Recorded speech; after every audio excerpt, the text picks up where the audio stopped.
And a unique educational movement is taking root in Israel's north and south, where fields stretch wide and communities grow resilient. The Adam Va'adama schools, translated as man and woman, man and land, are redefining what it means to learning by doing, supported by Jewish National Fund, USA.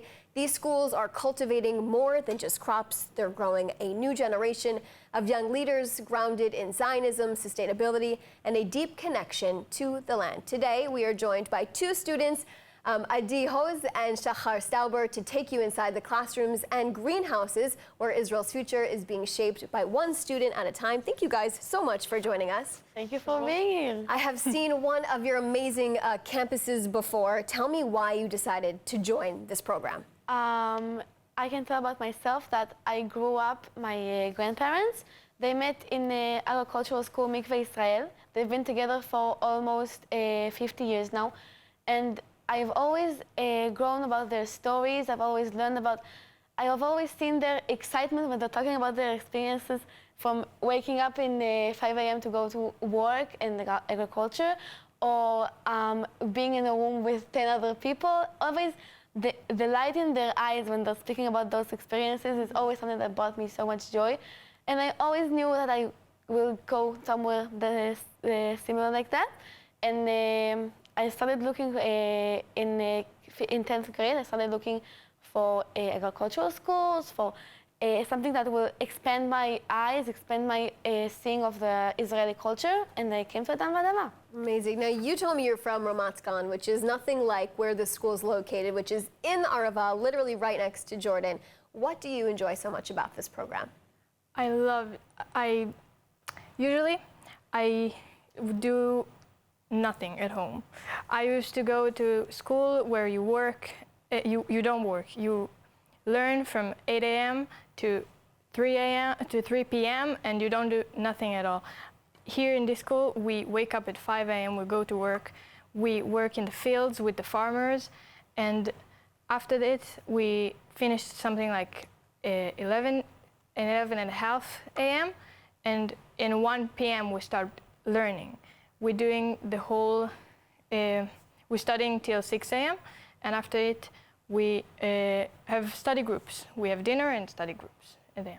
I remember both of you told me before we went on set, you can't believe how much day you typically wasted before going to this program. Now you're farming in the mornings.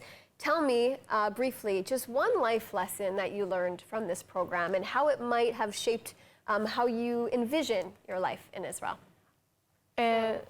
Like you said earlier, I'm from Ramat Gan, which is a city, and I've never even thought of going to a gap year before the army. And doing something meaningful for the country, for our people, not only like joining the army straight after school, doing something that brings the connection to the people. I never even thought of going to a gap year. So now in this school, I'm thinking of it, and I want to do it in my school again. I want to be here till like 5 years, not 4 years of learning, of high school. Oh, it's amazing to see how much you have learned and grown. Tell us just how old you guys are. I'm 16. I'm in the 11th grade.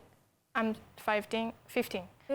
And 10th grade. Wow. And for anyone out there who's interested, just give me a brief sentence of what you would tell them about this program. Like what your biggest takeaway so far? How much connection how much the land, especially in Israel, means for our culture. How much without the farmers, how much without the community that it brings to us. I remember David Ben-Gurion said that agriculture should be a part of the school system. It teaches us so much about our life, our work ethics. It brings so much peace and connects us to nature so much more. I think agriculture has so many different aspects where it can bring so much positivity into our lives, and I think I know about myself that it really changed my aspects, a lot of aspects of in my life. We do important things. We help the farmers. That's something that goes and it lasts. It won't last too long if we won't help them. And we're doing it, and we're happy for it, and we chose it. Thank you both for sharing that. Thank you. Thank you.